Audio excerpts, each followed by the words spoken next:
বদ আত্মার কথা। এই চ্যানেলের পক্ষ থেকে আপনাদেরকে জানাই অনেক অনেক শুভেচ্ছা এবং অভিনন্দন।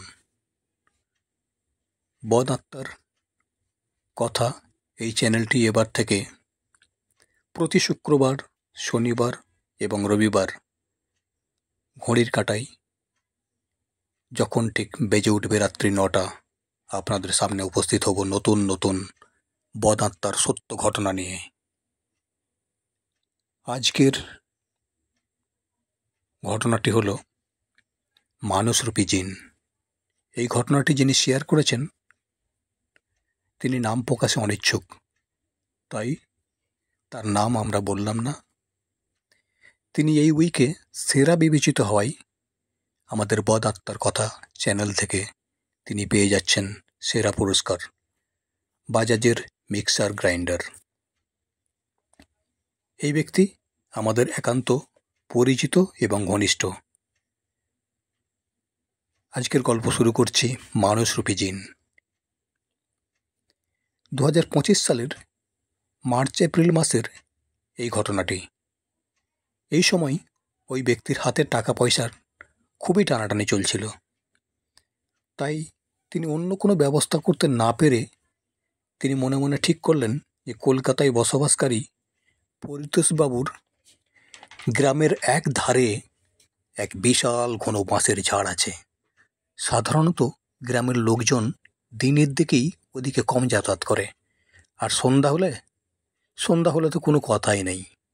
এই ব্যক্তি মনে মনে ঠিক করলেন যে সন্ধ্যার পর গিয়ে ওখান থেকে কয়েকটা বাঁশ কেটে নিয়ে কোনো মানুষকে অনায়াসে বিক্রি করা যায় এবং কেউ জানতেও পারবে না, আর তার আপাতত সমস্যাটাও মিটে যাবে। এই ভেবে পরদিন রাত্রি যখন 8:30 নাগাদ কোমরে একটা গামছা বেঁধে নিয়ে তাতে কাটারিখানা গুঁজে নিয়ে বাঁশঝাড়ের দিকে তিনি এগিয়ে গেলেন। বাঁশঝাড়ের কাছে উপস্থিত হতেই তিনি অনুভব করলেন বাঁশঝাড় বেয়ে কেউ যেন উপরের দিকে উঠে যাচ্ছে।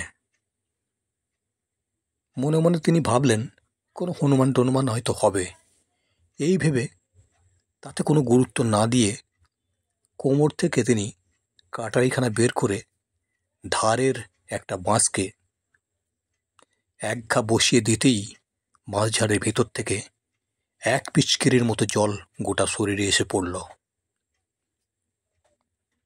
সঙ্গে সঙ্গে ও কাটারিখানা মাটিতে রেখে 2 হাত দিয়ে মুখে পড়া জলকে মুছতে গিয়ে তিনি বুঝতে পারলেন এ যেন আঠার মতো চটচট করছে এবং গোটা শরীর থেকে একটা বিশ্রী দুর্গন্ধ বের হতে শুরু করেছে। সে আর দেরি না করে তড়িঘড়ি বাড়িতে ফিরে এলেন, আর বাড়িতে এসে যা দেখতে পেল তাতে বাড়ির লোকেরই মাথা ঘুরে গেল।